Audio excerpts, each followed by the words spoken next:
Quem tem razão? Deputados, sejam bem-vindos mais uma vez. A gente está fazendo uma discussão nesse momento sobre, e eu disse ontem aqui no programa, que a eleição para presidente do Senado se tornou uma eleição do Congresso inteiro, não só porque o presidente do Senado é o presidente do Congresso, porque a Câmara já está resolvida, mas a grande discussão, o grande debate está no Senado. Deputado Cezinha, eu começo com o senhor.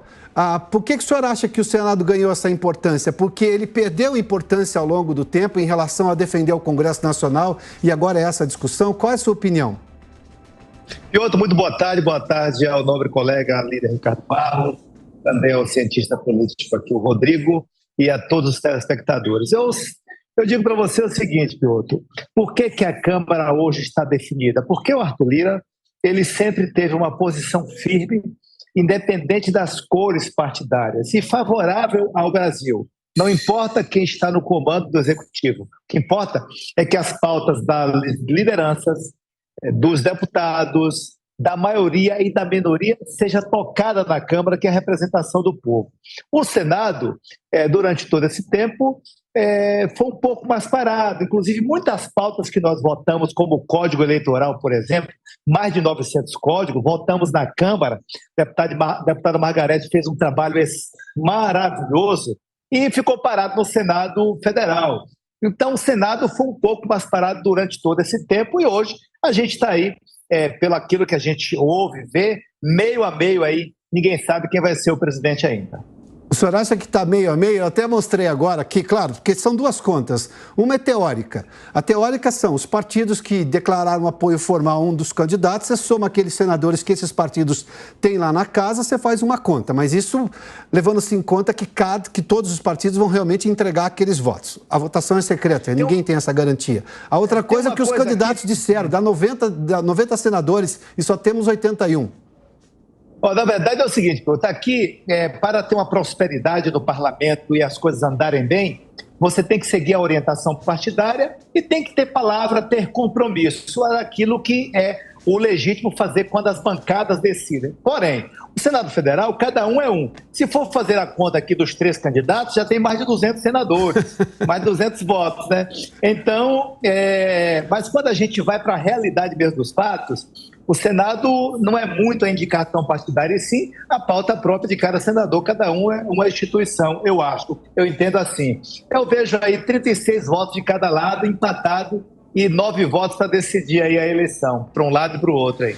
Deputado Ricardo Barros, seja bem-vindo. Boa tarde ao senhor. Como é que o senhor imagina que vai ser decidida essa votação no Senado? E o senhor acha que o senador segue a orientação do partido ou segue o apelo das ruas? Boa tarde, Adalberto. Boa tarde, Rodrigo e Cezinha Madureira. Eu acredito que o senador vai com a sua consciência. Porque o Senado não tem fidelidade partidária, o Senado é uma eleição majoritária. O senador pode mudar de partido a qualquer momento. O PSD passou a ser a maior bancada, afiliando vários senadores nesse período de articulações antes da posse deste mandato. Então, os senadores não têm aquela pressão do partido para seguir a orientação partidária. Por isso é que é preciso avaliar as teses que estão envolvidas. O que envolve a eleição do Senado hoje? Primeiro, os espaços políticos futuros, né?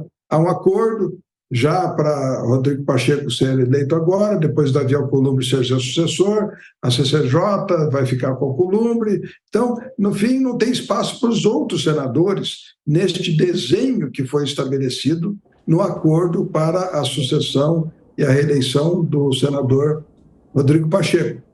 Sendo ele, já está tudo decidido pelos próximos tempos quem vai ocupar os espaços importantes do Senado. Isso tem provocado uma certa dissidência entre senadores de partidos que apoiam Rodrigo Pacheco.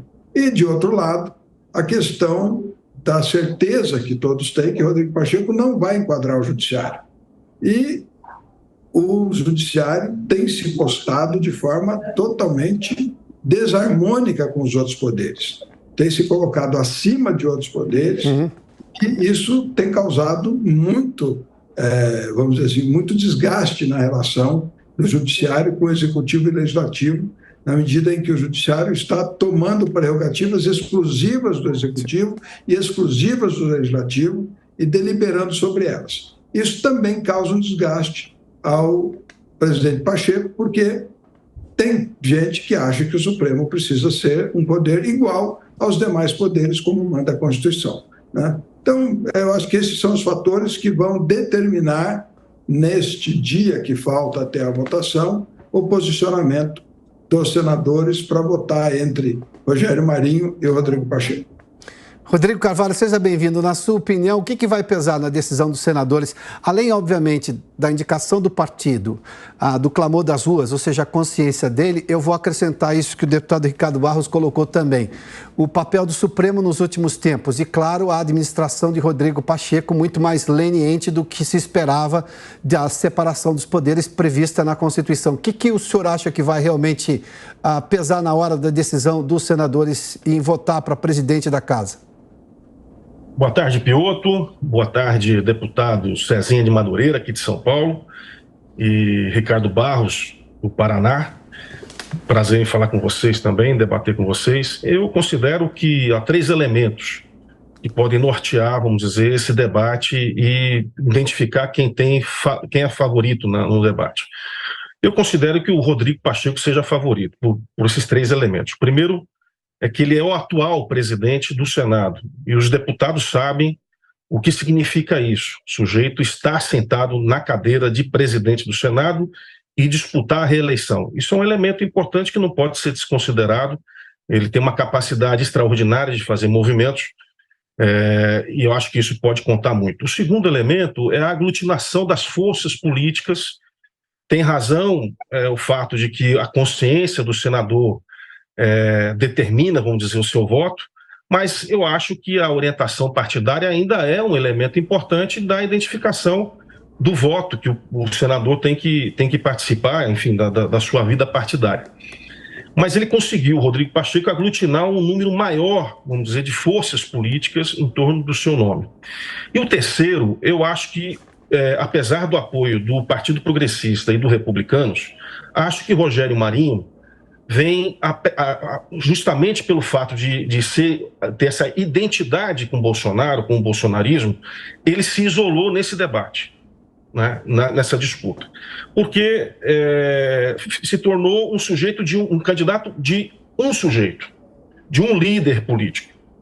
Já o Rodrigo Pacheco, embora tenha o apoio do presidente Lula, ele tem uma gama maior de forças políticas e uma representação maior dessas forças políticas que estão compostas no Senado Federal. Rodrigo, então é por isso que eu acho que por gentileza, mas, digamos, contando de forma negativa para a candidatura de Rodrigo Pacheco, ele também não seria o candidato do Supremo, que é justamente o questionamento levantado aí pelo deputado Ricardo Barros. Isso seria ruim para a candidatura dele? Eu acho que esse assunto do Senado Federal, do STF, ele não é predominante, ele não é majoritário na composição do Senado Federal.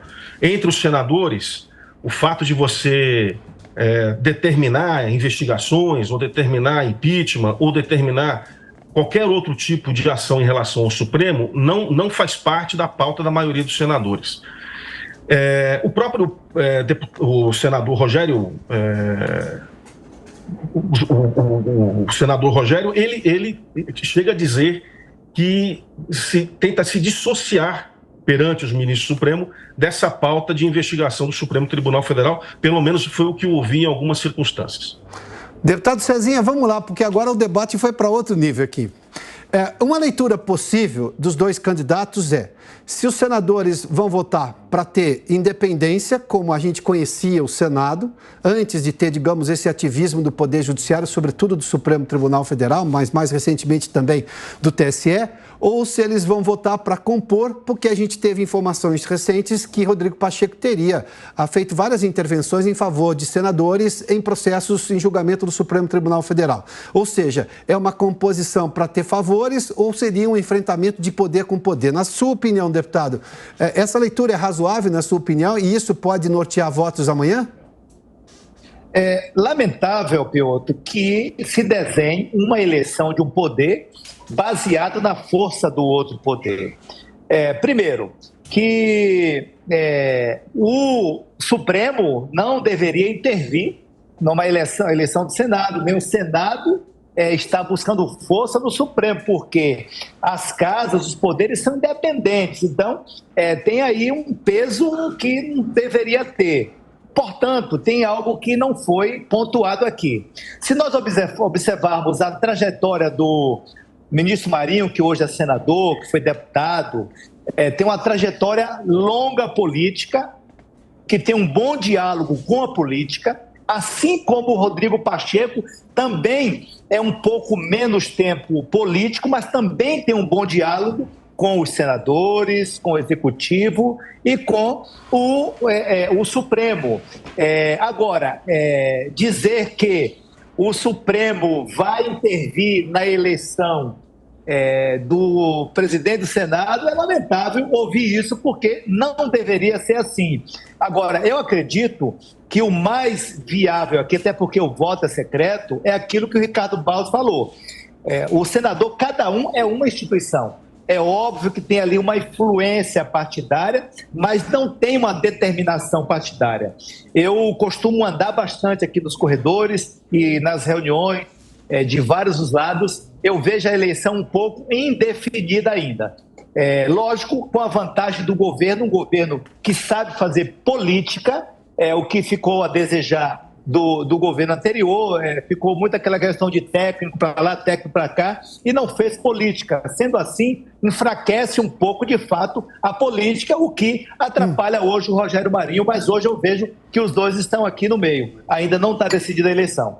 Deputado Ricardo Barros, não é difícil imaginar, a tomar como fato, e eu acho que não é só uma versão, já é um fato, que o Senado mudou o seu comportamento e, sobretudo em relação a decisões do Supremo Tribunal Federal, o senhor fez menção a isso, de avanços sobre prerrogativas de outros poderes, e o Senado, digamos, se omitiu em boa parte dos debates. A gente viu, inclusive, essa crítica extensiva à Câmara também, em relação a calar parlamentares nas redes sociais, enfim, não ter reações mais fortes por parte dos dois presidentes das duas casas. Mas, como a gente está falando do Senado, vou me restringir a isso. Isso não é um problema para Rodrigo Pacheco, porque este é um fato. Tanto é que está sendo explorado agora pela oposição, pelo Rogério Marinho, dizendo que ele quer restabelecer, recuperar a envergadura do Senado. Isso é simplesmente dizer que o Senado estaria prostrado. É simples, não tem como entender de forma diferente.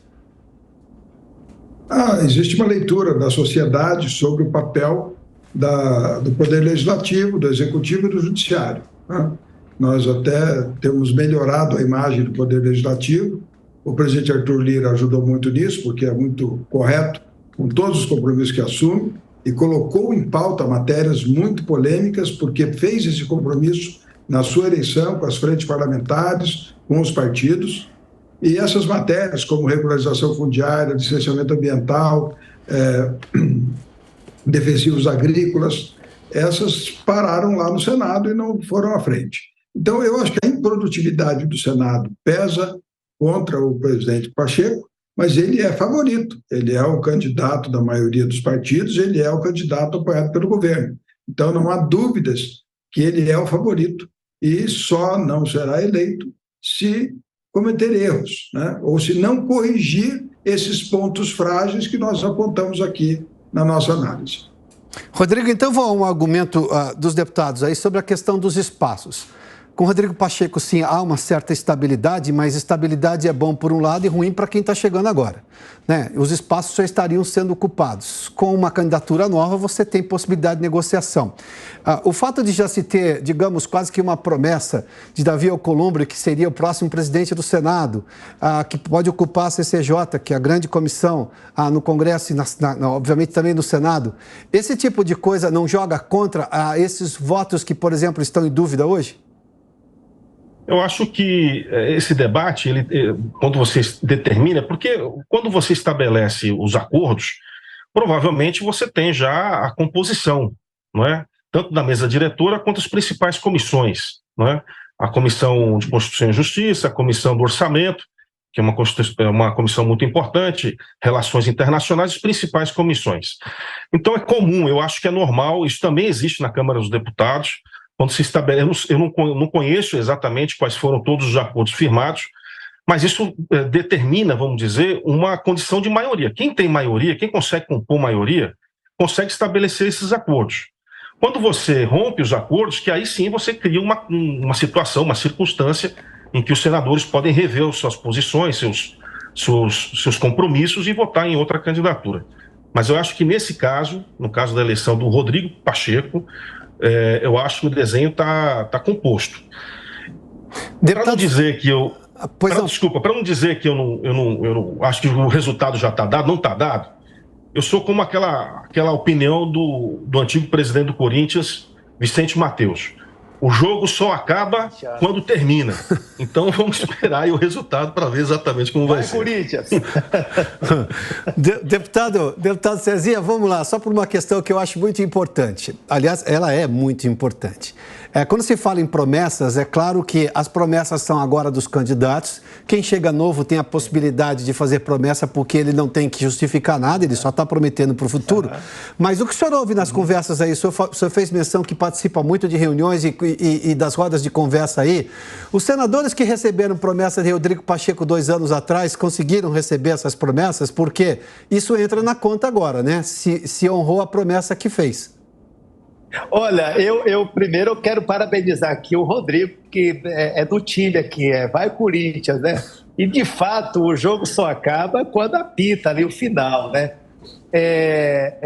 O meu amigo querido Piotr, é natural de quem está em uma cadeira, seja ela executiva ou legislativa, ter um desgaste natural, porque sabe aquela velha fala que numa campanha dessa promete tudo que pode e cumpre o que der? Isso acontece às vezes, apesar de que você pega a Câmara, o Arthur Lira, ele é muito correto, por exemplo, ele promete o que dá, quando não dá ele fala, olha, isso eu não posso, então isso é muito legal, mas da forma que foi construído o senador Rodrigo Pacheco como presidente, inclusive lá atrás eu participei de primeira hora ali, convencendo inclusive o Kassab a apoiar na época o Rodrigo Pacheco. Se prometeram muitas coisas junto com o senador Alcolumbre e no decorrer do caminho algumas coisas vão ficando para trás, isso é natural, e esses votos é claro que o Rogério Marinho ganha, por isso que do que eu ouço aqui, a eleição está meio a meio, só acaba quando termina, como disse aqui o Rodrigo, viu, Barros? Só acaba quando termina porque está empate, pelo que a gente conta aqui, se for contar de um lado e do outro, dá 200 votos, aparece 200 senadores aí, mas quando você vai para a realidade dos fatos, ouvindo os colegas, ouvindo as lideranças, eu tenho 15 dias aqui direto aí na campanha do Arthur Lira, então a gente ouve muito de lá, de cá, eu acho que está meio a meio, ainda se define essa eleição amanhã, na hora da votação. Bom, os senhores sabem que na condição de jornalista eu sou muito pragmático e o pragmatismo de voto secreto é só o resultado. Eu não posso conseguir prever muita coisa. Mas eu vou pegar um bastidor da eleição presidencial do ano passado. O PSD, que é exatamente o partido de Kassab, o partido do Rodrigo Pacheco, que tem a maior bancada de senadores agora, o deputado Ricardo Barros fez menção a isso. O Kassab não declarou voto em ninguém, nenhum dos dois candidatos ali majoritários que poderiam ganhar a eleição, porque ele disse que se ele declarasse voto em um, ele perdia metade do partido, ou seja, valia também a possibilidade contrária. Se declarasse voto no outro, perdia aquela metade. Ou seja, nem o PSD, então, está, digamos, unido nessa lógica. Sendo assim, deputado Ricardo Barros, como é que se pode garantir que senadores de um partido vão realmente votar naquele candidato porque o partido disse que apoia o tal candidato, o candidato A ou o candidato B? Não, isso definitivamente não pode ser computado na eleição do Senado e nem da Câmara, também porque o voto é secreto, né? O deputado que declarar voto em candidato que não é o escolhido pelo partido poderá ser punido. Mas se ele for lá e votar secretamente, não há como punir ninguém, nem os deputados, nem os senadores. Eu acredito que nós temos um quadro decidido na Câmara, Arthur Lira, pelas suas virtudes de relacionamento, confiança, conquistou o apoiamento praticamente restrito de partidos e parlamentares, tá acima de 430 votos, com certeza, e o Rodrigo Pacheco, que é candidato no cargo à reeleição, com apoio do governo, é o favorito, né? E precisa, evidentemente, superar esses fatores que nós levantamos aqui, que atentam contra a sua candidatura, ou que desviam. Agora, nos partidos do Brasil, Os partidos que estão no governo, com ministérios, União Brasil, PSD, não entregam todos os votos para o Lula. Os deputados dos partidos dos estados do Sul têm dificuldades de votar com o governo. E, da mesma forma, os partidos da oposição não entregam todos os votos contra o governo, porque os deputados eleitos no Nordeste, no Norte, já apoiaram Lula na campanha e vão votar com o governo. Então, a conta partidária não está valendo muito nesse momento de polarização extrema do país, porque o deputado precisa se relacionar com a sua base e não somente com o seu partido. Ele não vai se divorciar da sua base para seguir uma orientação partidária, porque não vai ter mais votos para se eleger, não vai precisar do partido. Rodrigo, eu tenho 30 segundos só, mas não quero deixar ele perguntar isso. Você começou muito confiante na possibilidade de reeleição de Rodrigo Pacheco. Ouvindo todos esses argumentos, você mantém essa posição? Pacheco é favorito, com certeza. Bom, muito obrigado. Então, o Rodrigo conversou conosco, Rodrigo Carvalho, cientista político, e os deputados Cezinha de Madureira e também Ricardo Barros. Senhores, muitíssimo obrigado pela participação nesse debate. Amanhã teremos, sim, a eleição na presidência da Câmara e também no Senado. É exatamente a do Senado, está todo mundo aguardando, porque Arthur Lira está virtualmente reeleito presidente da Câmara.